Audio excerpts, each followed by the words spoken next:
Ia, malei fo mai whanunga le leo le foi tai au fau. Pare le foi aso matango fie o fo ina le tua le soifua, ia me se fo mata wola.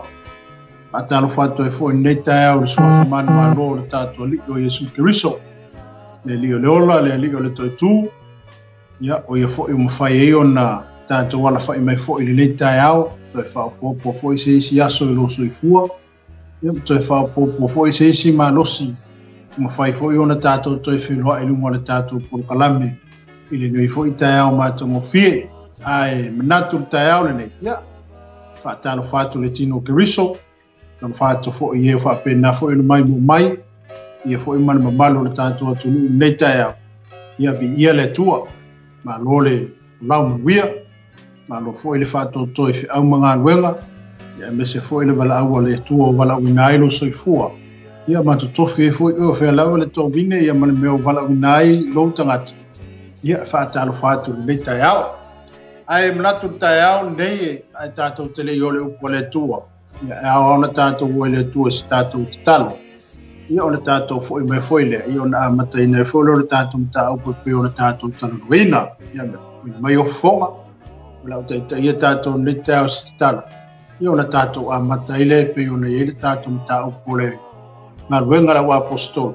mo 𝚌𝚙𝚢𝚛 pe mo le temili nei ia te mau mato ia ile nei tai au yo luma ala fai mai fo ilo no mai mato nei tai au mo nei foi mato le fa fu wino mato malosi e mese le ola fo e a fo mana fo wa to fa popo ia te mato la langa ma fa fo ia to le vinga ia te o le fa mu ma le fa tai le fa ne tanga le tua Wao mato i loa le li ia o e lava na e taita ina mai e mato le ne yaso. Mato whaafta ia ia te oi mea ma lava lo mato ie. Talo mtu ina atu ia te oi neita ea o ela lupo kalame le li ie. Anga le leima e fisoa soani mai. Ngalu ene, ngalu eifo, ngalu atu le mana lua nganga ia. Tō mta wina la upu le neita ea o ia ina se nganga mo oi malo finingalo. Na tia le whaata uwa o le tangata le tu. Ia whapena o na momole lo nganga le tu se upu. Ai nai se loto se tangata le tu. Ina ia whapena o na ngā wai e tu sa malawu fionga. Anga le mai oe le nei tai au. Me se fo i le tua. Uia fo i le. Uia fo i le tua. Ina wa tunu mai lato uma o whafonga mai mua mai. Ina ia whapena o na tau soina i mantou. E ala lava i lau upu malawu fionga. Ia. Anga le mai oe lo mato tua na nei tai au. Mono lo suafa Yesu. Mene. Ia, o te manatu o lea tātou te iaia li whaangasolonga o le tātou ta upo e pe o tala noina i asolua wa yaso te tasi. Ia o Galuega le Aposetolo. Ia, mataulia mai fo i oi mataulia mai fo i tātou le whaangasolonga mai o le mata upo le nei i taimi ina ua i lingi le mana o le anganga pa ia o le tu. Ina ua fio Yesu i le langi ai fo ina mai le mana o le anganga pa ia. O le alanga lue ala le nganga pa i o le tu. O le foi la wo o mai le mata upo se fuma le hiva le o tātou i e tai au ne pe o le tātou tara noa i le yasole. O le ai tupu a le ngā lue o le nganga pa i o le tua. Le ngatala ina tupu le Aposetolo. Ai wo o mai e le taimi nei mo tātou foi vai taimi. Le o tātou ngā lue i e. Le o tātou ngā lue i tō finga ma le bala awa le tua e lo soifua ma lo ua. O lo whaatino ina pēr le Galuega le ala le soani mai le nganga pa i o le tua ia te tātou. E peila o na tofi e fo i Aposetolo i nao le pō. Ia mata tofi e fo ia tangata sa lato nau le whaunga le. Sa whaamului e ei le tua. O le sau fo i la le whaunga le tua e ala le mano le nganga pa ia. E le whaapito manui a tasi. I le fina ngalo le tua. Una ia. Sa tu e le tua le avanoa le tangata o lai ele nau no ta ingolo no loto. Sa tu e le tua le avanoa le tangata o lana te punu na wina. Ma lai tupu le nga e lo tangata. Ina ia whapena o na ia fia maua le whaunga le. Ma ia fia maua le mana le nganga pa ia le. Ina ia ngalue ina ilo na tangata i tutonu. Ia ai maise o mana onga ia mameo lo mumia tangata i tonu le ka le si. Ia po tutonu fo ono whaanga lo whapena o na iai. Le tai au nei pe ona tātou tala noe ni mata upo suma le iwa le vai aso le sa tene. Nato le lato so o atu tātou mata upo le awa le uma. Amene. O le mata upo le suma le iwa le o le anga i atu leo le apostolo o Paulo. Ia po le apostolo leo nu ese. Awalo na ia tō whinga lea sa tofi ai ina ua wala wina Yesu Kerusu. Ina ia momoli le suafo o Yesu inu ese. Peila lena tātou talanoa ai le vaiaso talu ai. Le anga i atu le apostolo i tonu le kalesia i Efeso. Amen. Ma ia launga i nai le upua le atua. Ma ua whapena ona li liu mai ai tangata Efeso. Ma whatupu i nai lo lato oli oli. Ia mo lo lato fia ma au ona i le atua. Wa tasi le e ka le sio lo ta oto i tono le fiongpa ia le atua. O tono le tusi a whalinga. Lo ave ei le tusi a le angelu po lo tusi ei le angelu. E ala i le whatonunga le atua ina ia ave le tusi i tono Efeso. I le mea na pa uma ei Efeso. Amen. O le tasila le e ka le si o le na o ele apostolo po. Ma ia launga i nai le mau ia Yesu. Whapena ona ia momoli ai le afionga le tua. E pela o lena talia i tangata Efeso. Ma lato whatu tua i nai le suafo Yesu. Whapena ona lato le liwai. Mo lato talia i le whaotanga. E pela o le ka le si ele i Efeso na ave i le tusi. I whalinga i lua. Whalinga i lua. Alo whapea mai ai le tusi le. Whai mai e tusi le angelo le ka le sio i Efeso. O mea nei o whai mai e le ui fitu e fitu i lona 5 tau matau. O le sa vali te tono tu ngā la me pa au e fitu. Ua owi loa iau ngā luenga malo ti ngā malo o sai. Inu wa e le lavatia i e ua leanga. Ua e tofo fo i e ua whai mai o apostolo i lato. Ai lea i lava. Ua e loa fo i o tangata pupelo i lato. Ma ua e le lavatia. Ua ia te oe fo i le ono sai. Ua e tau ti ngā ona o lo mi ngoa. E tele i whaavai ai lava. Upula ia le tusi na ave i le kalesia i Efeso. A le kalesia le sa ngā i le apostolo Paulo. O whapena ona launga i nai le upua le tua. Mali liwa i tangata Efeso. Mo lanto talitonu ai, mo lanto whatu tua i le tua. Le ana o peo le tusi le na e whaafunga maritai au nei whaalinga lo mita upelo. Na i le tusi le na ave le angelu le kalesia i Efeso. Na e te whaitau ai. Na e mana mai lea. Al fai upo e wha le fai mai e. Le fai mai e lola ia le fai upo e wha. A ua owi loa se mea i ati oi. Amen. O le ua wha manatu e le atua. Po le ua wha manatu ia i le nganga o le atua ia Efeso. E uia i ngā luenga le lei malo tau ti ngā o mea sa e whai. O mea sa e tau ti ngā ai. Amen. Malo o masai.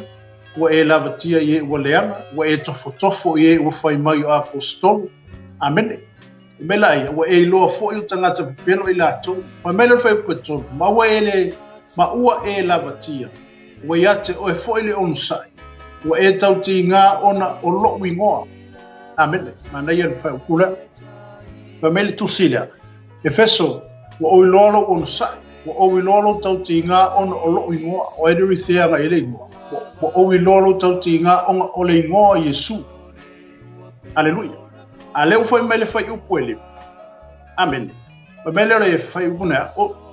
E te le i whaavai e lava. E le whaavai la Efeso i le maule. Pe le i whaavai fo i Efeso le lato talitonunga mo le lato whaatua tua ina o le suafa o Yesu. Ai fai mai le fai upu e wha. Pe la leo mo sawa i ngā le langona o Yesu. Po la ngona o le atua le ufola i tonu Efeso. Fai mele fai upu e wha. A ua o wiloa se mea o iate oi. Amene. O upu i ale tusi o lena ave le angelu le ka le sia i Efeso. Ma ia wha iloa i ema whapea mai. A ua o wiloa se mea iate oi. Una ua e tu ua lo uai galofa. Amene. Le teimi le whatoa o le apostolo i tonu le ka le sia i Efeso.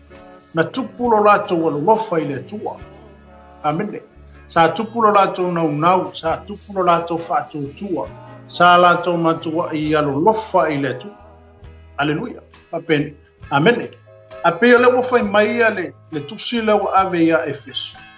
Amen. A ua o wiloa se mea o iate oi. Ona ua e tu ua o lou wa i alofa. Aleluia. E peila o le tusi le angelu le ka le sia i Efeso. Au te manatu fo i tae aune, le fo i tusi mai le anganga pa ia, o le fo i musu le anganga pa ia i ati oe mau tae aune ne.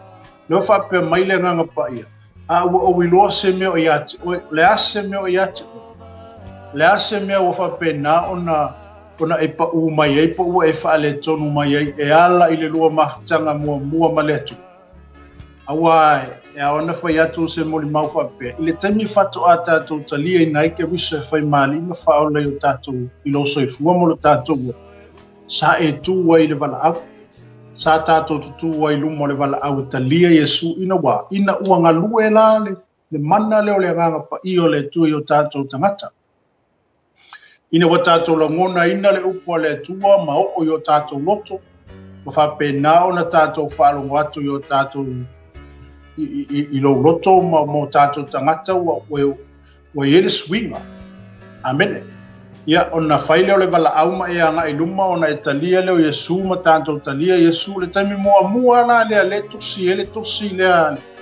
le amele tusi le ka le sia Yesu wa etu ua le ua i lofa lo ua i lofa le temi sa etu wai ma e faali i le atu o mea umana e mana o ina lau uma i le atu amen o lo soifua e foi natu o lo temi amen wa uma o tiute ma me fai sa e faaleo i le atu le temi o le ua i lofa amen lo ua i lofa i le atu na te tala umatu wai lo loto ma te tala o mātuai o la ngona i le atua na sa o mātuai o manatu i le atua. Al tae au ne au no tō whai loa i atua. Se i tō e whesilia i wholava o i atua. Ma a o i atua. Pe leo le mea ea leo le wato e wha manatu mai e le atua ia e whesu. Pe leo le mea ea leo le wato e wha manatu mai e le atua ia te i tātou. Aleluia. Una o oio le ka le sia Yesu. Ono o tātou le ekalesia, ele o sa ili mai le atua si ekalesia ke le pio ekalesia e tātou tina. Ele o sa ili mai le atua le ekalesia o oe. Iongo o oe na maliu ai ke riso. Wa'u na maliu ai ke riso. O oe o le ekalesia Yesu, o wa'u o le ekalesia Yesu, o ai le sau Yesu e si itia, o oe, wa'u. Amene. Tangata e leise ila, e leise pona, e leise maanu minumu. Amen. O le kalesia na laisa ili mai e le tua. Le kalesia na o laisa ili mai e le tua le taimi le. A o le taimi o le uma po le taimi e fio mai e Yesu. E si itia la oe. Amen. Aleluia. E si itia oe le kalesia o le na maliu. O le na whaalava awa Yesu lungo le satau. Ina ia ola oe. Ola. Amen. Aleluia. Pela le tusi mai le angelu le kalesia Efeso no le tatu tal no le kalesia Efeso tusi ngalwe ono le kalesia le sa ele tala inga Paulo mau o ele apostol ina ia fa amala malama ina tangata Efeso uma yo aku le apostolo tonu Efeso olai ifo kupua kanga mafai mo meu mai foi kupua makalikongo mo meu fa kaulai amen malato faya ngalwe nga fa temon ai pe o ile na lainga nga ile apostolo tonu le kalesi Efeso malango ina ile upo le tua mo lato talitongo mo lato fatu tua mo lato diwe pela le watu sima ile angelu ile kalesi Efeso fa me a o do se mea yat amen me pole ase me ofa pena ona ola ase me ofa pena ona e loa tau ona to fa fo ye o ile me no lua filo ye ma le tua amen ese umame nga ka ko filo i male amen le stangata na filo i male tu e selauma le stangata na filo i male tu e se pese amen ese pese au mai ese upo e filiwa i nailo no noto yo le stangata na filo i male tu e se tala fatino aleluia ese mamalava me na tato liwa i le tu ai pe le tu si mele angelu le ka le se Efeso ma to e fa manatu mai a Efeso na toi fai loa mai a Efeso, ma whape mai, a ua o wiloa se mea i atu oe, ona ua e tu ua o lou wa i rofa. Amene, aleluia, lua mahtanga fo i ma lewa lua whaatasia, le taimi nei po lo to lua whai poi. Sai ai le alofa na nau, le alofa pulu nau na e ke le mawhainga misi se kaimi e whape na ona to whaina e te lua whiloa i ei, manau mana mea. E whapena o mala se ata le ta atia mai i le manatu marifina ngalo le tu. Inga e koe whaafo ia kako le mea kako whiloa i ai ma le tua.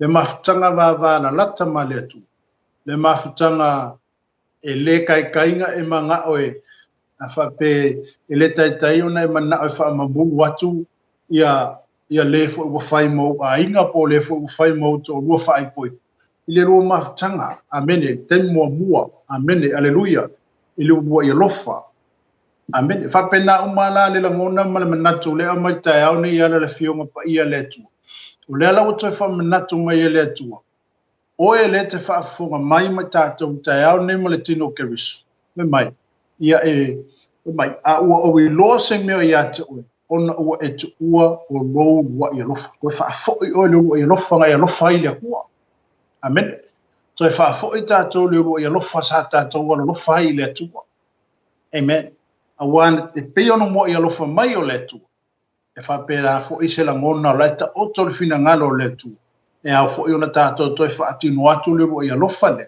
sa tātou mau le taimi sa whapena ona whai eo tātou tinonga i lumo o le atua amen ma mama le whai upo e lima o le nei ia e manatua le mea na e pa umai ai ma ia e salamo ma e whai au i ngā ruenga a whai e le ai ona o wawe alu atu le ia te oi o te ave e sea fo e lau tu ngā la mepa i le me tu wai pe a whai te le salamo ia o le isi lea fe au po le isi lea bala au o lo ie te mili nei amen aleluia o lea salamo mai koe fo i au i ngā ruenga sa whaatiruinga Kemisa kako maua ile atua i rua i ngā ruenga sa tātou whaia, sa iei le mamalu, sa iei le whaunga, sa iei le pa i o le atua.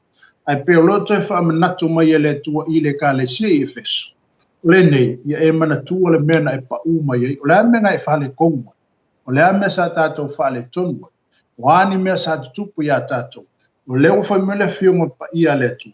He mai, o le nei, ia e manatua le mena e pa umai ei, mai e salamo, ma e whaia a urua i ngā nuenga, a whaia le ai, o na o wawe alu watu le i ati oi, o te ave e sea fo i lau tuu ngā la mepa i le me tuu ai, pe a whai te le salmo. Pulea, tusi lea le angelu, po le tusi lea na amaya Yesu e ave le ka le sia, na whao ngā le angelu e ave le ka le sia i Efeso, ina e toi wha manatu ia Efeso, na toi whai loa ia Efeso, le whi au lea, amene. Ono le whaau fo ele na anu le apostolo e tui tonu o Efeso. O lea ua toi momoli i ai ele angelu le tusi. Ma toi wha manatu i a Efeso. Efeso ia e manatua le mea na e pa umai ai. Amene. Whama ia e toi fo i au rua i ngā nuenga. A whai e te le salamo. O te vave al watu. Upu i ai. O le upu i la kusi po le upu le a Yesu. E ua whai le ka le sia. Ma ia e toi fo i au rua i ngā nuenga. Ma ia e salamo. Ma ia e loa le mea na e whaale tonu wai, ma le mea na tātou pa umai ai, ina ia tātou salamo, a whaila tātou te le salamo, ia, o le ale unga tātou, ia, o lewa tātou i loa le unga e oi tātou, whai mele o le whai upu na e sawa ina, ma ia e whaia uro i ngā ruenga, a whaia le ai, ona ou wawe alu watu lea i ati oi, o lea Yesu, ma ia e whaia uro i ngā ruenga, a whai e te le salamo, pai mai, o te wawe alu watu i ate oi. O bele whaapunga na sa oi nere whaipuna. O te ave e sea lau tunga la mepa i le me tuwai. Aleluia. Amen. A kako le salamona, e saula Yesu. Sau Yesu ave e sea lau la mepa mai me kakau. Sako kongu lau la mepa o ave e sea Yesu lau la mepa mafua mai whea. Ona ua tātou le salamoina mea te tau ona tātou salamoina. Aleluia. Te tau na tātou salamo no le vai tau ma le vai temile ne. Olo alanga ina pea le whiau lea lo au mai e salamo. Salamo. Pei o le baptisonga Ioane le tātou tala noa. O le whiau fo i lea o le momoli mai lava le temile ne.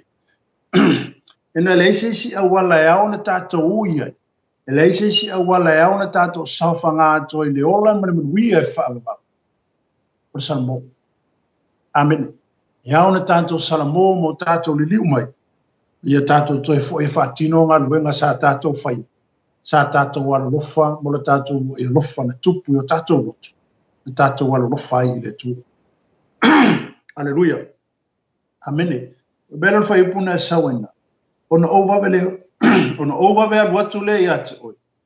o te ave se ala tu nga la me pa ile me tu wai e a fai e te le salamo amene salamo a me tauna salamo le temine salamo o lo nga lue le nganga o le tu ma o lo nga lue foi le tu le temine ne e ala ilo na nganga pa ia wo foi na e fai lo atu ia te oile me te tauna e salamoina fai lo mai ia te aule me te tauna o salamo wai e fai lo ia te tātou le me au na tātou salamo wai ona sa fangale o tatou o ua maua lo tatou wa noa tatou te a ngai atu ai ile manuia ma le ola e whaavava ona ua tatou salamoina mea e te tau ona tatou salamoina amene ai pe o le tatou te iei lava le mata upu le ro tatou te talanoa le kalesia i fisu ona le kalesia le sa ngai e le apostolo amene ile le vai aso tau ai sa ngata ele tatou whasoa ile mata upu e o i le fai upu e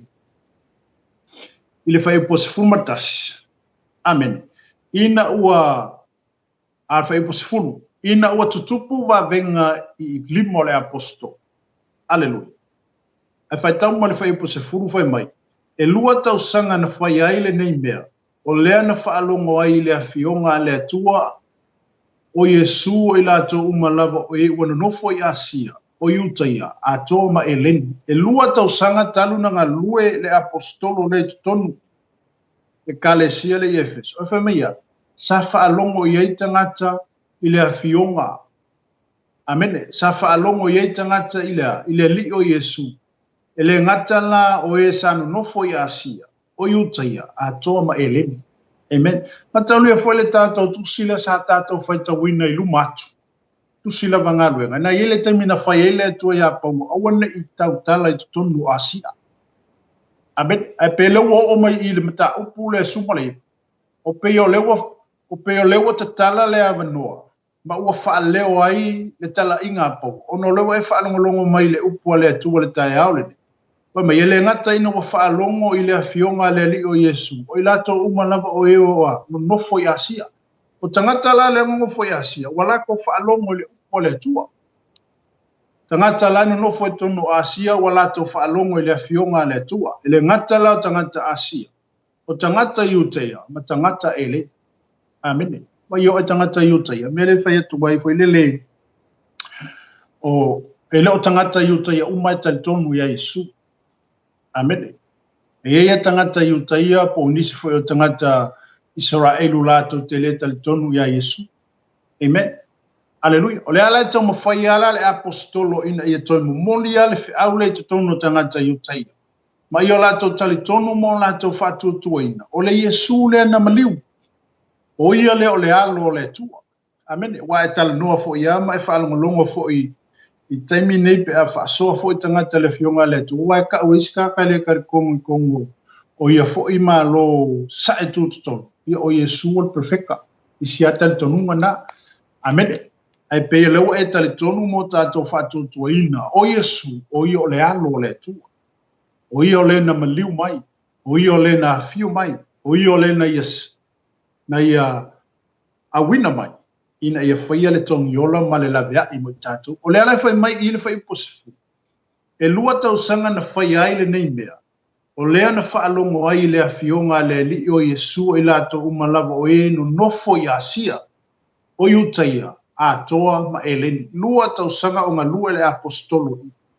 Amen. E whai mea na whaalongo i tangata Asia. Na i tangata Asia ngā karikongu iai. E leo Asia o mafo. Amen. Iei tangata Asia na lato whaalongo ai, ma lato taritonu. Na iei tangata Utaia na lato whaalongo ai, ma tangata eleni sa lato whaalongo i mau lea. Aleluia. Whai melu whai pasumatas. Ua whaia fo i e lea tua vāwenga sili i limo pau. O lea ua a vea ai solo ma ia tali ota na ilona tinu. Ie mamai. Ona ma vai ai leo lato mai. Wo i fafo fo i a te i lato wanganga leanga. O le ale mea le ua whapena o na whaatupu e le atua i apa. Ua whaatupu e le atua ia vāwenga i limo pau e mafua whea. Ina ia tali tonu oi tangata ia te tonu. Tangata ia te tonu o Efeso. Ma tangata ia te tonu o Asi. Amen. Ina ia o lato i loa ai. E moni a le atua le pe moni le suafa le moni mawatu le apostol. Amene. Le ngata la ina o whaapupula o lātou mata I Vaega. Mo lātou wāwa ai mea watutupu. Mo lātou talitonu ina I moni a o le Yesu le o I o le alo o le tu. Aleluia. Pa mela ia mare whai upuna e sawa ina e sifuma le ru. Amene. Pa mai, o lea wa vea ai a whai pasuma le tō. Amene. Mai, ona wha amalosi le o isi o le au tau la aitu 𝚗𝚜𝚣𝚎. O e na whea wai. Wa la tauta watu le suafa o le li o Yesu I lunga I o iei anga leanga. Wa whape atu, ma te matu wafa I atu I atu o tau I suafa o Yesu. O le o tala ina e pau. Amen. O le mele wa kupu. Amen. E le nganu we whaatasi le nganga o le tuamani nganga o te monu. Aleluia. Amen. Mai whaalongo le whai upu le sawai. Pe o le wa oisi kaula aiku ma whape nganga lako foi mai suafo Yesu le tala ina e pau. Wa fa malolo ai si nga leanga. Amen. Ai ele o hepe na leanga, ele o tupu ai sia. O le nga leanga, ele mafuta fa tasi ma le nga o le tua. Amen. Alleluia. E fa longo le nga leanga I le nga o le tu. E fa tonu le nga leanga I le suafo Yesu. Amen. E fa longo le nga leanga I le suafo Yesu. E whaalongo le nganga le te moni le suafo Yesu. Ale ale mele o ma tupu mai. O manga nga o inga I ka ua kui ka ngaka. Ma whaakari kongu inga I ka ngaka I alako. Amen. Ai le ole, ai peita iane. E le ole menga o le kupu I. Amen. Se tato whai tau otua I le mata upu le. Aleluia. Pa mele le whai po suma le wha. Amen. Ua whai a whai le nei me nisi tangata o atali'i e 𝚜𝚜𝚅𝚡 o le 𝚘𝚜𝚜𝚎 o le 𝚘𝚜𝚙𝚢𝚑. A ua tali mai le nganga leanga, whape mai, ua o iloa Yesu, ua o iloa fo paua, a o ai ea o tauna.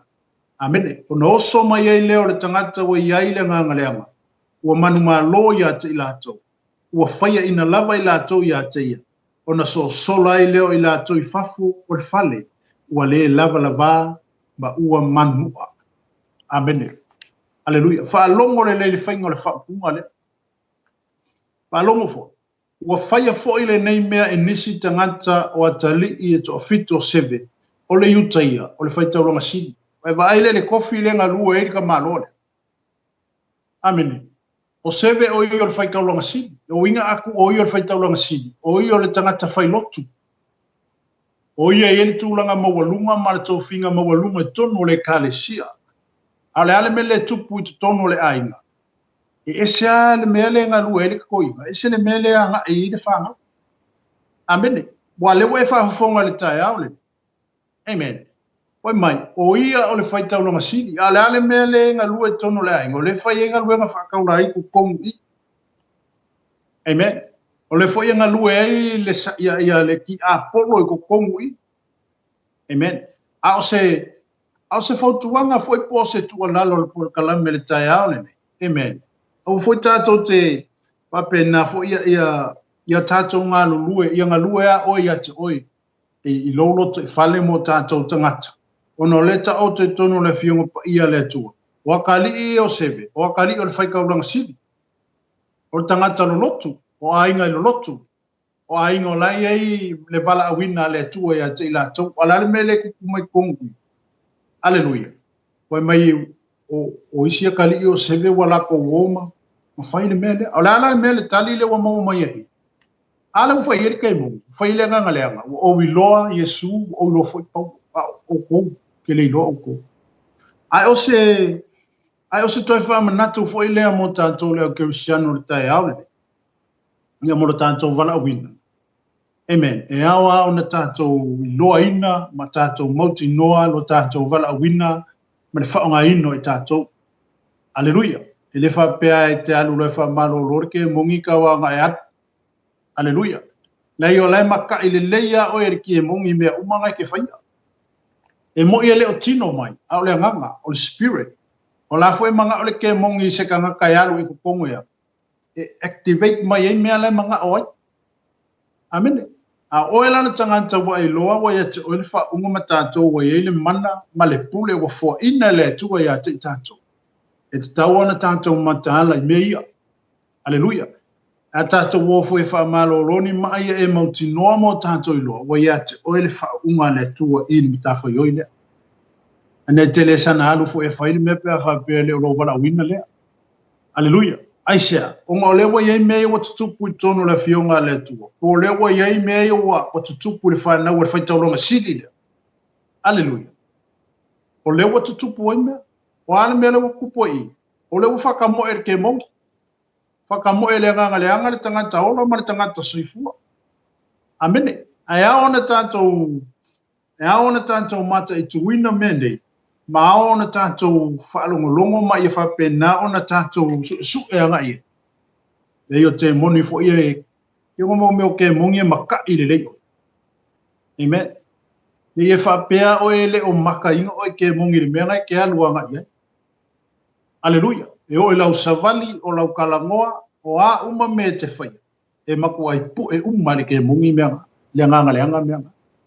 Aleluia. O le ala le me whai. E le leila ona e savali atu po where me tanga I. Alailo le leia ke mungi o oi o la kali o leo. Aleluia. La tau te ifo mai ate o e la ko ke whaaloalo I aki oi. Amen.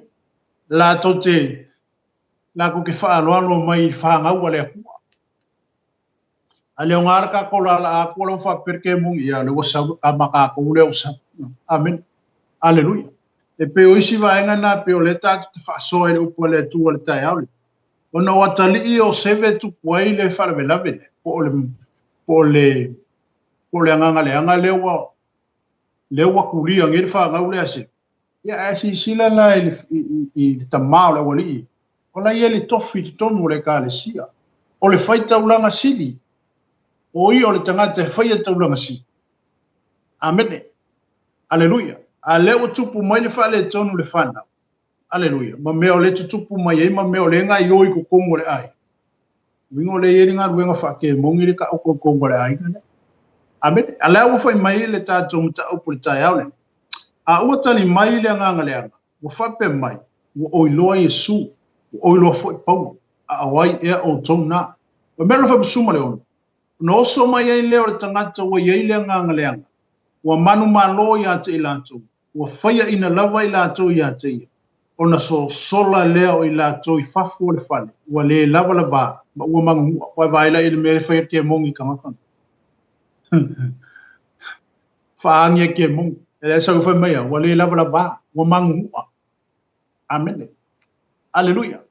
O le nganga leanga lo fa nga le nganga leanga le tangata la o kala ilonga ba ngo le nganga leanga saulo le spirit le nganga leanga ngofo ko ngor kanga kale kanga kala nga fa kingon nga nga le fa nga le sebe. Amen. Aleluia. Wa maku I malo sia le nganga leanga le ngofo ko ngor tangata ona ia faia I lo nga luenga le ma ia fa kingo nga ilunga le fa nga le sebe. Amen. Ai o se to e fa manatu ma o se to e fa fango fo I tato ainga neta ia masa uma fo I soifua ma le ola mo wala awina. Ia ma le tātou ngā luenga whai o lofa pe nauna whaatino ina pe I le aso ma le aso.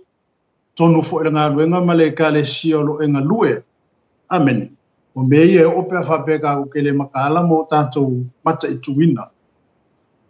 O mea ia o mai a tātou pe a whape sama mualo kako o tātou langona mo tātou manatu kako ke le mga kumu mawhai mea ia. Aleluia. Ai lo su eva no mai pele ti apolo ma su eva no mai pele fili e teka ya oi. Aleluia. A sauna le fili pe saule nga ngale ola ya ke oele power ma lo ya ke ole fa unga ma le pule ma le mana le wa wilisia Yesu ya ka. E fa ya ina. Amen. Ele o yese power ele o yese malo si anga ile nga ngale. Ele o yese malo si anga ile ke mungi. Amen. Ayala nga malosi le ke mongi pe malosi le nga ngaleanga sau. Nga ele o yesi fa, ele o yesi power yaki oi. Pele o ye fo ise malosi anga yake a. E ala ile nga pa I o le tua. Ia ma le fa unga wa vaku ele li yaki oi. O le pule fo ima le mana wa vaku ya oi. E kwa ele ilo fa unga. Amen. Po watato le ilo fo ina fa unga. O le sila va inga le na e fa pe nao na sau. Ele ti apolo ya kako. Wakako ka kala inga se fai kukoa. O tātou te tala ina se awa noa. Sakakaunga loka fai ko le sau ai le Philip o le ufale mai ai le anganga le. Ai waka ko kakala ina. Amen. Atato tala ina la le fai to ole ni anganga fa peu. E sau ka kamale ko ingo folele ya ki. Na vele ka filisa ngoa le anganga le ya. Amen. Aleluia. O mea uma o manga o le anganga le fa ki. E makwa fa ki ngo mai ai ki. Amen. Ma foi fe. Ona o te tala iai lo tangata po o kakala iai lo wa vangoa. Amene. Aleluia. Ma te tala iai lo tangata. Te tala iai lo wa vangoa. Amene. Aleluia. E whapena whape ke alofa se ngā oi. Ngai ka ole kakala lo whai kukua pe kakala se mea lo whale kua saule ngā oi. Ngā oi aku me ngai. Amene. I te tono o lo whane. E whapena se whawingana ole tātou mata upu tai au ne tau wha le tātou te whaasoa. O le te tālalo o noa i le ti apolo. O fo ine te tālalo fai te toa i anganga le anga. E whapena o no fale mai ai. Ia muka whiri sau ngoa i loa iaki oi. Ia mao o ato ia tātou se tūlanga tātou te rei mawha o whawina. E pei o le mele tupu le whanau le ase. Aleluia. O le ua palai le suafo Yesu. Ua fai la le laku keilua. E leo ia la kou mene. Amene. Lau o e kau mawhai e palai le suafo Yesu. Lai ka la inga e pou. O la la ia pou le pule ma le mana, o ngā kangaka langa wha winga. O le tangata o lana, mala au sao a iaili Yesu. Ma o le tangata o la iaili wha unga wha atasi ma le mana o le anganga pa. La fwoi la sawe wha kingo le ngāruenga. O la ia, boa pawa. Ma fwoi whea, ona o la iaili wha unga le atua, ma le mana, ma le pule watu ina iai. Amen. Aleluia. A le whangau la le pe o ngai whaafonga ma le whangau se. O le mea o la o kopi mai. O la o whanongo, mo le kara whanongo. Amene. La o whape, se wafa la lea kala ia polo e ka kaulang. Ale whakufo ia te oe tai au ne mala o whamanato ia te oe. E wawa ai le ia le ki a polo ma ke mongi au mea ngai whai. Amene. Aleluia. E makua i maka le lei oe. E makua i le kai e mo maka o kamangi ia kako. Ngā le sepua pingi oe. Amen. Aleluia. E pe foi o lau whaaso e leisias. O ele momo ni ele au filifilia ale atua. O ele momo ni ele au filifilia i rumo letu. O lea. Ki Apollo. Wa foi ngalo se a ka mo ki Apollo i rumo lea. Se ka mo e ka i rumo lea. A o ele tangata la tu mo oi.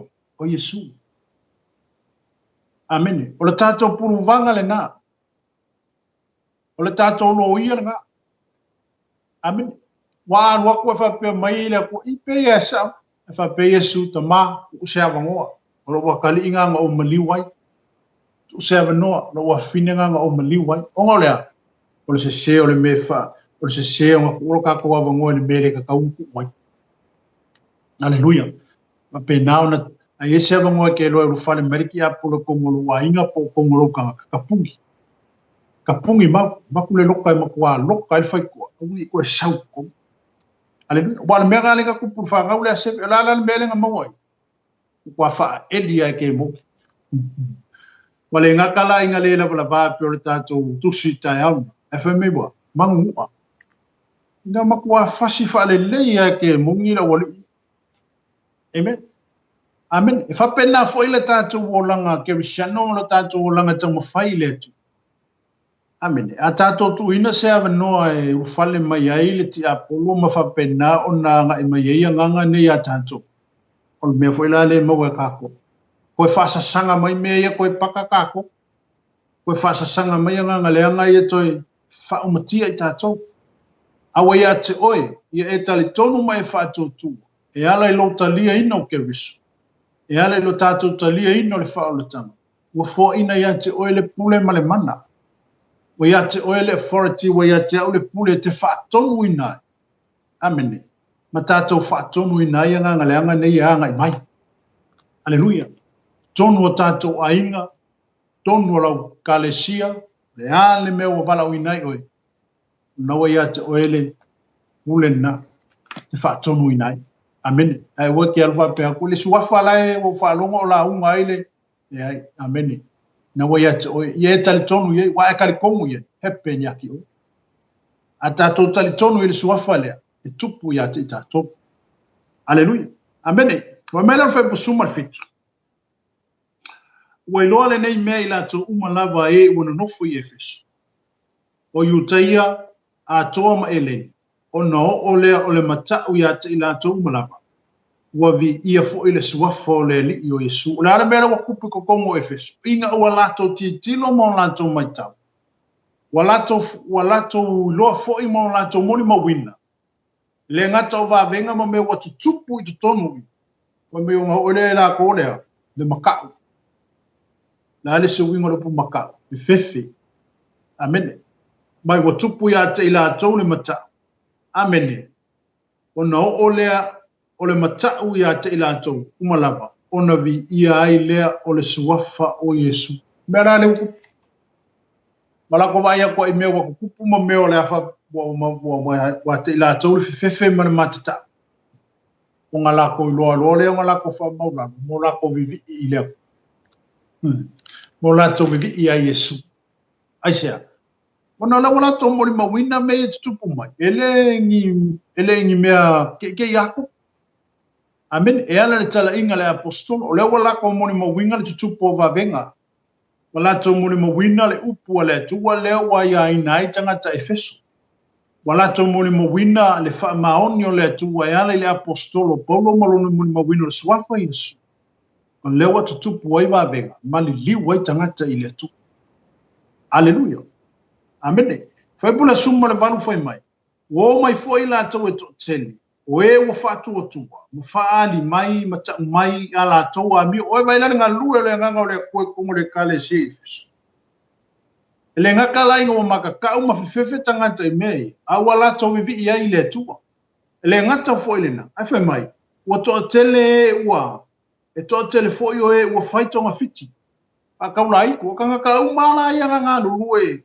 Ngā lurue ngā ruenga ia whakaulai ku ma ko ngā whiki whakaulai. Amene. Pai mai, na whapoto i lātou a lātou tusi. Wā kusi, ia aingi kusi e whaiengi vai poangi mea whapenga wale sau le whiong pa ia le tua. O kusi la ia le au whakaulai ku ma le au ko ngā whiki whakaulai. Pai mai, masusunu ai i luma o tangata uma. Ona lātou whai tau lea ia lātou whātusa wailoa ai ua 50 afe o tupe awi oka se ke leo le kupe ngā whaakalu i ngei mea. Amene. Aleluia. Te leo tupe na whaakalu i ngei mea. Awa le ai masea o ngā inga wā lātou moli mawina. Mo lātou whaalongoina le ngā lue o le atu e tonu Efeso. Mo lātou la ngona ina ai le ngā lue o le mano le nganga pa ia. Le ngata ina watutupu wa venga i lima le apostolo po. Ma wa whaola ina tangata. Ma wala towa ai e fo i mo meo anganga le anga awa wha maroro ina. Mo le ala watupu ai le matau ia te ilantou. Le ngata la wala ko makakau. Ai wo mai ma whaali mai ala ko wa mio. Le ngaka wa whaali mai ala ko wa mio. Ai wa au mai ma o lato tusi anga a whai ei mo meo ko a whiki whakauraiku. Ia pongi vai whakaulai. Amene, whai me wasusunu ina. E o e whaatangata ia pe ona e whaafunga maritai au lene. Mai wasusunu uma. Ma fui whea. Ua ngā lue le tua. Amene. Aleluia. E le mawhai e sis tangata na suia lo rotu. O le afor ke leo se la unga ma se upu e kakau. E le mawhai nga suia se tangata. Se wanga nā wa sui e le nganga pa i o le tua lo rotu. Amene. E ala i se fe au e ala i se upu. E ala i se launga e momoni atu e ala ringa lue atu le anganga o le atua i atu. Ko ama whai leo nga e sui. Aleluia. Le mawhainga sui e tangata no lotu. Amen. Se vanga nale upu e mai e le atua e ala atu i se whamalosi. O se upu e mai e le atua e ala atu i se launga po se fe au moni. Patasi e momoni atu e le anganga o le atua i atu. Ona li liu leo lo tangata ma li liu lo lotu. Whapenau na e fo i le tu. O ala mea uma, o ala le soifuanga na ola i le tangata ma mea le anga sa ola. Amen. A ina wa ngoto le upo le tua pa ua nofo le fionga le tua i le loto le tangata. O mea uma i e ka kaunga whaati. Amen. Aisea. Onga wasau le nganga o le kua sa ve mai lunga mengi. Amene. Wanga lue le nganga o le tua e faali mea. Ona o lea. Ele o se whapea o se faali na ia wha mai na ili tangata. Ai faali ona wa lofa le tua ia te oi. Amene. Ina ia tātou li liu mai le leanga e peo le tātou pero kusilenga ave ia Efeso. Amen. Peo le kusilenga ave ia Efeso. Amen. Ina ia whapena ona Salomo. Umela ia lau tutupu I tono Efeso. Ele ngata la ina ua matatau tangata ne. A ua lātou o mai mawhaani mai a lātou ami. Ia malesi mea wa lātou Salomo mai lātou ngā ruenga leanga sa lātou whaia. Amen. Wala tu Salomo mai ngā rua, pero mele tu sile na whai mai ele, le tātou whai tawa neri tai alu tu sa whaalinga tau pelo. Mai, ia e Salomo, amene, mai e toi fo ia urua I ngā ruenga, a whai ele ai, ono uwa vea watu le ia te oi, o te ave e seina mai lau tu ngā la mepa, mai ko kongole me kuku ai la mepa. O ai le whati tau ele la mepa, o oi, amene, moa, e ku ulo la mepa, ko kongole me kuku ai la mepa. Ai aka ko le Salomo mo tātou le whaalongo e ala le avea I po le fionga le tu. Leo e whaalongo le tai au nei peo le upo Yesu o ke vavea watu. O te vavea watu o te ave seala ku ngā la mepa me ko kongore me ku ai le la mepa. Pe a whai ke a. Pe a whai tātou te le Salomo. Amen. Pe a whai tātou te le li liu mai o tātou wala leanga. Pe a whai tātou te le li liu mai I mea leanga le tātou te ola ina. Aia tātou fo I atu I le atu. Ala fasili atu o tai au ne. Nā mea ngā lainga maua e le Aposetolo ia le whaiva o le tāla I o suafo Yesu. Amen. Awa sa ma ele ngā paulo a sa ma ele ngā ele tu sa le fionga le atu. Ma ele ngā paulo sa ma ele ngā e fasioti tangata kerisiano ma ave tangata e whātua ia Yesu ka loka le whanepuipu. Amen. A le ana mea lawa tupu le Aposetolo, wa wheliwa ina. Amene. Wa li liu lona lotu. Ma ua fuli tua I le olanga leanga ma le olanga safa pea ai o io se olanga le lei. A ua tuu atu lona malosi le safa atinoina I le lolangi. Ua whaatinoina I le ngā ruenga lea pei ona vala wina Yesu. Amen. O le mafuanga la le na laina whao ngā Yesu le Aposetolo le. Unga I ke le longa loko. E le e mai la lona loto le whaatino I nai le ngā ruenga, ma le o langa tā lai le ngā ruenga, o le wala wina, e ala e tā lai le suafa po le malu o le tua inuese. Na whiliwa ina. Tele tangata I le tantonu ia Paulo le taimi ino hori liu, ina wa furitua, aisea. Nga fwoi lai mai tau e tangata le nei o le makuasa wā. E ngā ke whasio kia kāka kerisia. Kele aveka ngaka ka lokar fara pui pe fa longo ta uswafo Yesu. Amen. Alleluia. Ai no to ba ai tangata marfatino ino le nga ruenga le Apostolo. Amen. Sale fa fiki le Apostolo le Aisha. Ono wa I loina. Ma ia mauti noina. O lona wala awina. Ma lona tofinga. O le fe au ma le tofi wa au mai le tuenga nui ai. Alleluia. Amen. Peo le talatala atu nā le tai au ne le tātou mta au kuma whaso atu I atu. Ono le mea le lawa tupu tangata ia te tonu o Efeso.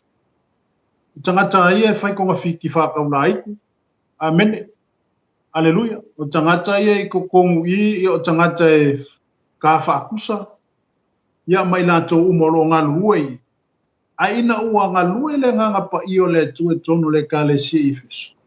Mai ala le Apostolo polo ma le tala ina ma le mone mawino le suafo Yesu. Pei ona e whaafonga I tai au ne tātou mtau. Ua li liu. Wa le ua e whaafonga mai na susunu ina tusi. Wingo kusianga ia I o kusi e whaimo meo pengi fofo, a kaula aiku. Ia o tusi uma whaapena. Ia o le ua e whaafonga I tai au ne whai me ua susunu ina. Ele ngata ina susunu ina. E whai mai ia. E whai upuna e sawa ina. Alleluia. E to telefoi o e wa fai tonga fiti whatau laitu. Ua whaapopo I la tau wa la tau tusi masusunu ina I luma o tangata uma. Ona la tau fai tau lea ia la tau whatusa. E o I lako whatusa. Mai ua I loa ai, ua 5 o afe o tupe a rio. Wingo whaakusangi ngā kā. Ia le wai whaafonga le kupe ngānu wai. Amene. A oia mea uma. A oia ngā lue le nganga o le atua.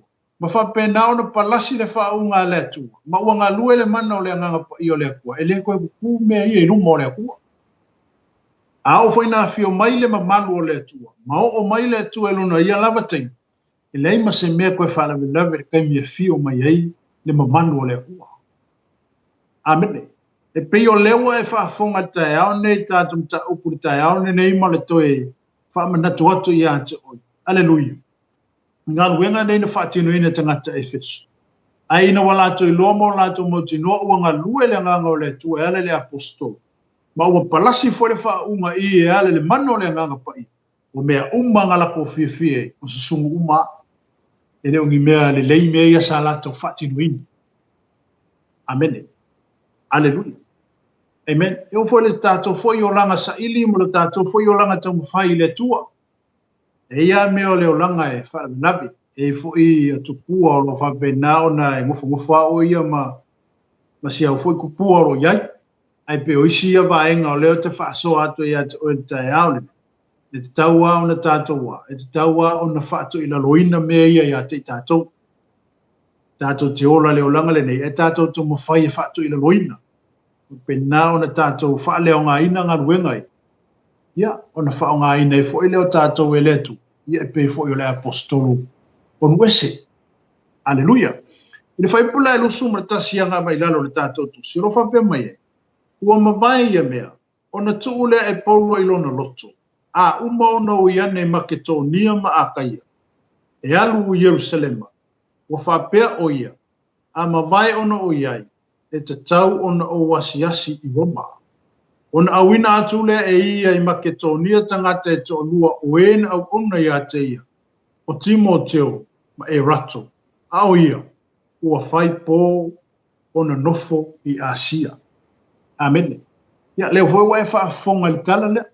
Leo wa uma e feso. Amen. A leo foi mai le apostol. Ua mawai ia mea.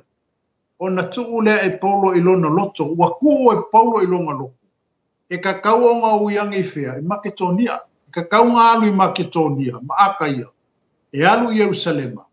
Ua whapea o ia, a mawai ona o iai, e te tau ona o wasiasi i Roma. Vai le kelo ngei unga, o le tuu i le loto le apostolo, e te tau ona asiasi. E te tau ona alu iai. E te tau ona ui ai, aisea, ona o le wala au lea lea tua i atei. Ma o le Colin fo i lea lea tua i le apostolo, o le apostolo o ese. Ma leo e whaafonga le tae aone, lea fo i watato i ele me ta upu le tae aone. Aleluia. O leo whaapea mai le tusi le watato i ele tae aone. O leo anga lue lea tua i tono e feso. A leo fo ufai mai le apostolo. Ua kuu i lo loko. E ka kauonga ua, e ka kauonga ua lui Makedonia. Ia mo uia koe i Akaia, e te tau foi no o Jerusalema. Amene, whai mai, a ma vai foi, ono o iai, e te tau foi ono oa, kau foi o ngasi asi le apostolo i Roma. Amene. Pamela ia mara whai po lusu mare lua. Ona awina atu le e ia i Makedonia tangata e to o lua o en au auna ia te ia. Aleluia. Tangata la ia to o lua sa ilalo le taita inga le apostolo. O ena au ona fatasi ma le apostolo. O le tau le a Timoteo. Ia, ma le tangata le inoa ia e rato. A whai mai, ua nofo ai le apostolo i Asia. Amene. O ia ua whai pō ona nofo i Asia. O le ala ua nofo le apostolo i Asia. A wā le amatanga le tātou tusi. O le ngaluenga a Paulo i Efeso. Ia, malea. Ma le whaanunu o le nuu e temitiu. Amen. E lua la vaenga o mata upule pe la tātou whaasoa. I ma tātou tātou noa i tae auni. E au la wana tātou tutuli loa ina le. So se mea e whapena o nga lua e le tu. E tau mawhaifo i ale ti a pulo ina ia o iai. E tau mawhaifo i ale nganga le ina ia whaofiofi atu i eisona noa ina i whaaleo ngā ina ai. Pe ye foi tangata fatu ese ala i le mau. Ia ma le fionga le tua. I le whaipula e lusu ma le tolu wanga ilana. Foi mai. Ona po ia o tupu ai le whaanunu tele ona o le nei lotu.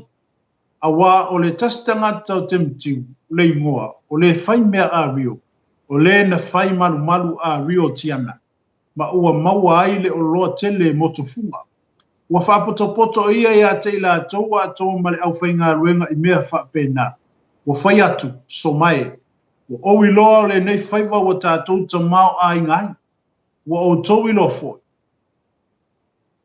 ma o tau whaalongo e le ngata i Efeso a ua tali soo a sia o malava o na whaali wina ai e le na Paulo le vao tangata e totele i lona ole ua whape atu e leni atua e ua whaia e lima e leni atua e ua whaia e lima wa vaile le nganu wenga se sela le arki a polo le fo wanga lue amene o le foi la ua whaapoto le tamalo le o te mutiu tangata i e whai meo yo a rio ia mawhai loa i ailona ia fo ila ngona ma mo lo fo walu na ia tala inga i ina ia whapena ona whaasanga tawa i le tala inga po ma whalea ngā ina i le mau lea i a Yesu wa le wai whaalongo i le tala i le tātum ta au pule tai aurene whai palusu mar whawhai mai a wao le tastangata o te mutiu le ingoa o le whai mea a rio o le na whai malu a rio tiana ma ua maua ai le o loa tele motofuba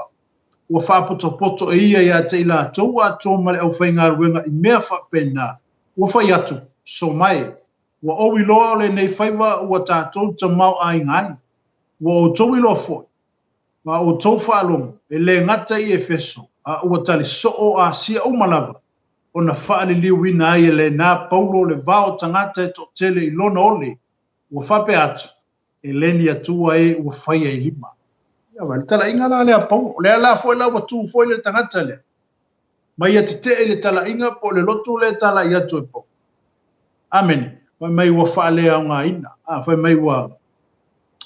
mai ua whaali liwina mai ua whaali liu e se ina ai e le nā tangata aleluia longo winga roa kau ma whai foi le tangata lea ua whao ngā foi le te apuro le tangata lea e nā te momoli ina le mele te tono tangata ina whaalongo ai tangata e la whaapera ka e sao la kaka lea e sao la le kama lea o kemkiu amen aisia ona lo fo wanga lue le mese lea fa mai lai wa fali liwina fa longo le tala na sawina fa mai o to wilo foi ma o to fa longo e le ngata i Efeso a watali so a sia o malava ona fali liu e sei nai amen ona fali liu e sei nai le na Paulo le vao tangata to tele i lona ole mo fa pe atu e leni atua e o faia e lima o vai le fa punga le wa ngoro wa faia ia le kangaka le o kiu i kangaka ia e ngalue wa fali liu e se inga e Paulo e le ngaka o Efeso Asia foi meia o mei e faia kako e lengi aku amen e lengi atua foi meia lengi aku amen foi mei wa fape atu e lengi atua e wa faia e lima o ngoro mangaka o kangaka le o isi foi aku ai e faia lako ala tala inga Paulo le anu atu e lengi aku me anga e faia e lima amen elengi akua ngupua elengi akua ngi me fai elipa amen malala tau fa mala manto le apostolo le ngate tono Efeso tono Asia le mau le amar fa le liwino tangata ina ia fuli ina ia lato liu mai meia ai lato wanga i matu i swafo Yesu malato tali ai le fa o tanga aleluia fai pula lu sumar fitu wanga i lalo foi mai ele ngata ona mau o lo tatu ne faiva ole atu la fo ina ai peitai e tau lea nga ina fo ile malu ole atu fine sili o tiana ole afa o matia fo ilo na malu o lo tapu wa ai Asia umalava a toa male la lorangi orka ngaka ko wala le mala fa nga ruenga le nga fayer ku le Efeso tiana i Efeso amen pe fa longo le fa upule sawe lusu marfitu mai ele ngata ona ua mau lo tātou nei whai. O le atu la fo ina. Ai peitai, e tau lea o ngā ina e fo ile malu o le atua fine sili o tiana. Le atua fine sili o tiana. Anga, au le ana mene nga whau mai riku pua o le hua lea. Nga whau mai mea ali o ia. Amene. O le ala ufa ilo ka mano lea. Ele ngaka lea a wha lea o ngā inga i le kako kaukinga. Ma whale au ngai le kupua le ngaka ko whaia o tiana i Efeso. Aleluia. E ala le tala inga le wal watu po. Aleluia. Amen. Ma ye le ngata ona mau o lo tātou nei whai. O le atu la fo ina e peitai. E tau lea o ngā ina fo ile malu o le atu fine sili o tiana. O le awha au matia fo ilo na mamalu. O lo tāpua i ei a sia umalava. A toa male lalo langi uma. Amen. O ina le mafua mai ele mea leo le te vai e isi tangata Asia. E vai e isi kaka Asia e ala ko kupua. Ai la kufa e kongo isi fale o loanga e atu mea ngai kalo mai e ko inga ngai pelero mangava o puka. Ngai fai ngō puka. Amen. O ila le atu Asia le pe kele mai e mea ia. Amen. O mea whaatangata. O mea o tupua. Amen. Ale wai whaafonga le upo le atu o le tai au nei ala le tala inga le apostolo. O le ala wak fi ngā ula ka maro le o temtu. Ma ia whapena o na tau mawhai. E momoli atu fo ila na ia mau i tangata ia te tonu. Ina ia whapena o na latua. Whaasanga tau anga i tala inga le apostolo le sa. Aleluia. Awa, whai mai. Ua whaalongo i latou o na tomu mumu wai lea o i latou. I le felili. Ua ala langa, ua whape atu, e sili tiana o Efeso. Ua waila le mea leo kupu. Ua whalongo la ka haka ia i le kala ka maanoa. Ua kupu e la le ti ngā ma le lefia fie o latou lotu. Ia o ngā kupu e lo leo le ala langa leo o latou whape ai. Ia e sili ala tiana i Efeso. Hallelujah. E sili ala tiana i Efeso. Amen. Ae leo se akua mongi. O le akua ngā whau le alio. O le akua ngā whau le auo. O ngā ruenga ka malo, o le malanga u whai ngā ruenga. Ngā ruenga ka malo o ko inga leo temti. Tangata leo temti u malana au whai ngā ruenga. Ngā lako whau ai le kupua lea malako whai ngoa inga iai. Tiana i Efeso. Le ngata le whai maia. O leo wa whau kupua lea. Ua ifo i Asia. Ma le lalo rangi uma. Le ki wala e vai e kaimini ngai kaka Asia. E fe ololo foi ane ka Asia le karikomu swafo Isu. Aleluia. Amen. E ko kela tangata Asia ele ko kele faku ko ingar swafo Isu. E ala ko pe no fa mtala tu ya to taau ni. E ala ko fa kanga kanga ngofo mai lumo la ko fale ma la ko lima ngai kalo mai fa pe. Kalo mai fa pe awe. Amen. Ale ola mo tato ilo nei mo tato mo tino ta opolo sumare. E ala le tala inga le apostolo mona ga tonu Efeso. Ai na tupo ilo male vesila. Na tupo ilo male fa nunu le ole. O le tangata le temtiu. Mai ia tau mawhai e loa. Ina ia fausa na ia vaenga ina ia te e ai le tala inga le apostolo. Ona olea. Ona o mea la ia le ngata na wha manu ia ina ai la tau li tamau ai. Ai wala tau fausi e fo ila male tupua leo ai. Tiana i Efeso. Amen. Aleluia. Wa fai bulu sumar valu fai mai. Wa fa longa i latou ona tumu ai leo i latou i lea felili. Felili wa lili fo ile leo. Wa lili e como foi nga ia mau mai ka kala wa. Amen. Ka kala ika ia. Amen. Wa mai wa ala langa wa fa pe atu e sili tiana o Efeso. Amen. No wala ko ala langa mala ko fa ia e ika il fa ka kala. Na wala to wala langa mo la to fa pe atu e sili aki anga i Efeso. Atiana i Efeso, ele se ko mo, ko kupua, ma fau. I mea alio, o mea au. Ele to funga la leo, te mutiu malanga au kamuka. Amen. O tangata foi la ia le tu. Tangata lai mo wa ele tamo a inga ma kupe lai mo mai. O le foi la wala to tu mala to fa sanga tau le apostolo. E ala ile tala inga po le o sa mala fa ilo mai e po le tu mu. Amen. Ma le alo le tu o Yesu ke visu. E fa ola ina ile tangata. A pela le wa fe kai ele ya le si vaenga le. Ma la to tu ai mo la to tite. Mo la to wala langa ai lo ma la to fa pe atu. E sili ati ane e Efeso. Amen. Alleluia. Amen. Ati ane e Efeso. E leo se ko mungi. O le kupua ngā whau. O le whawhinge ngā whau whakupua. Amen. Avele ku kongol marmar. Afemeia, boa ifo ye asia. Male lalo langi Ale sawa ile fionga letu. Haleluya. Dala ke va ya ka ka mai asia. Ia linga ka ka komu. E sika ka komu ya Yesu. E sika ka ka komu. Aba foi la ya la tu na foi la ko ka komunga. E foi ala la ko. Amen. E mafu mai lai. Haleluya. Mafu mai. Amen. Mamaro me fai polusu mai. Ua matua lofi mai le ai atoa. Ua pupu e atu fo ia kaio maari tako atoa tangata makitonia. O tangata o le malanga apou. Ona feosofi leo ila atou ma le loto ngatasi le fale mataanga. Ua fia ulu fale atu polo elenu. A ua le mafafai le au so. O isi ali i fo i o asia. O e na lofa i ateia. Na la atou a watu nisi i ateia. E ole atu. A ua le wha malosi o na alu i le fale mataanga. O le mea na le wakupu. Ua feika ka ngakange. Ma ua la tau whasi sili na ai i tiana i Efeso. Ma lako feosofi mai ai. Ua whapenao na una pupu e loi le au malanga a paulo le ngawaku malako po so o yoku.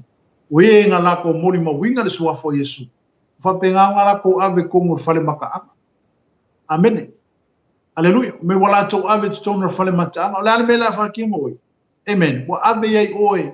Po se whaamasingunga po le ase me o le awhai i tangata i aisea. Ona ua tupu le ti ngā i loto tangata i. Ua tupu lo lato lili vau.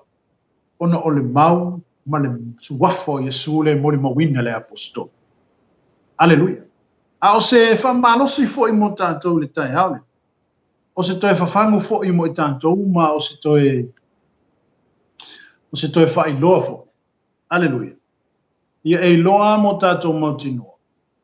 O le tātou mori mawina o le suafo Yesu. E le whai ngofie. Amene. Ele whai ngofie. E ino sia oi. E tau e mua oi. I o ato ia ina o atu o inisi tūranga ma o ato ia ina wha umatia ile soifua ma le ola ono o le mau ia Yesu. Leo whae utato por kalame tai au ne ia le ta upune. Aleluia. Ona o le anganga ita o tangata ne. Molo lato loto wakumu ile mole felili fo lele wa lili. Inga ia kau mawhai wha o le maliu. Ia Paulo ma le au malanga. Ona ua whai loa e Paulo ma le au malanga mea lilo la ia tutonu ia te ilato. Aleluia. Ona leo whai loa e Paulo. E ala ele ta inga le anganga pa i o le atu. Ma le au malanga a Paulo e no ato i moli ma wina le suafo Yesu. Ua whai loa ia te ilato mea lai e ngā ioi ko kongu i le tono Efeso. Ma tutonu Asia mai utai. Ina ia whape nao na whailoa e le atua mea ia inga ia langa umu mai luka. Amen. A vela le whailoa i lunga e le anganga o le atua ma le tala inga le auso ma Paulo le apostol. Ia ma mea woa i roriti ngā i loto tangata ne. Ma talona lato whaasanga tau. Ia ma lato tau mawhai na ia whasioti. Ia Paulo malona auso. Paulo ia ma tangata sa lato malanga. Ma ia e moli mawina le suafo Yesu. Au whaina whamalosi tātou por kalame atu o il tai aulene. Ia whamalosi ro wala wina. Amene. Wafo ia alu i tau ma whatiata mai ma meanga i mai i lo soifua ma lo tātou wala au auna i le atu. Ia awane ngalo. Wolo ia le atua whatasi mai tātou i mea uma. Amene. E le tū la fua ina le atua le apostolo mauna tangata. E ui e na whioti whale nā tua. Ia na oti ia au lo i le atua o lato wola. Amene. Telefoi tangata moli mawina le whionga pa ia le atua sa ofo ino o lato soifua i ngā ruenga le atua. Na whioti.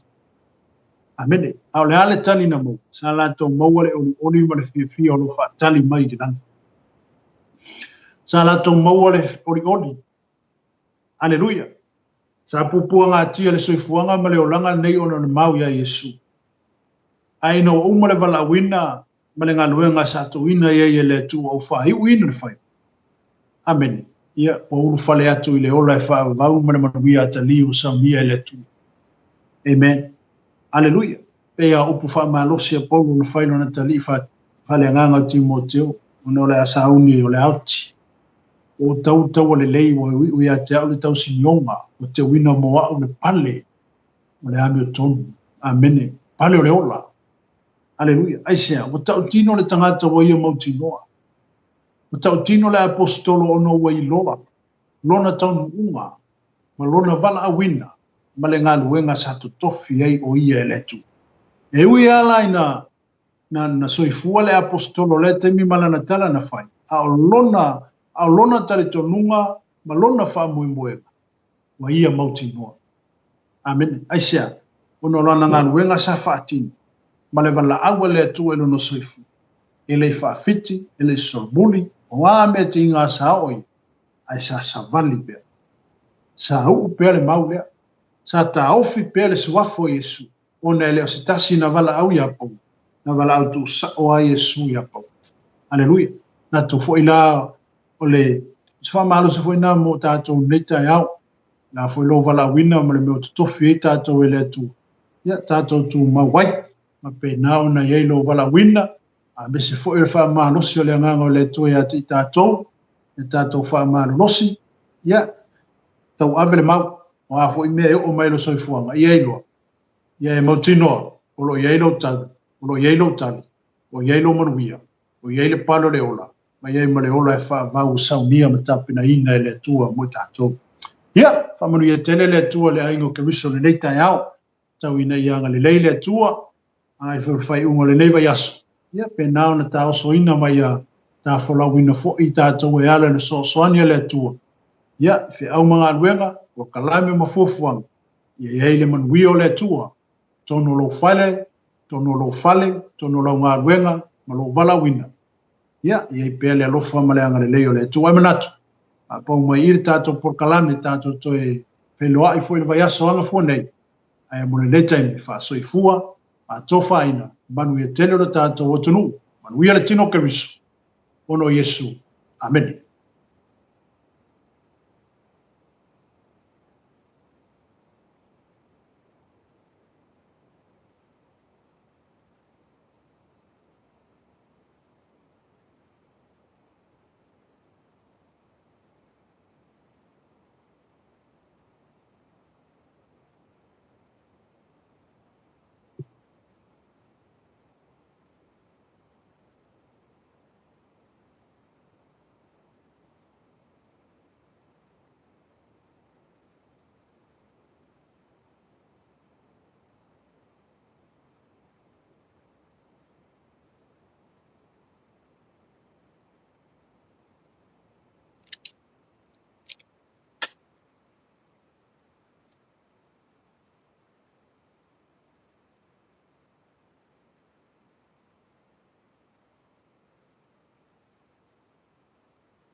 𝚟𝚒𝚙𝚢𝚑𝚝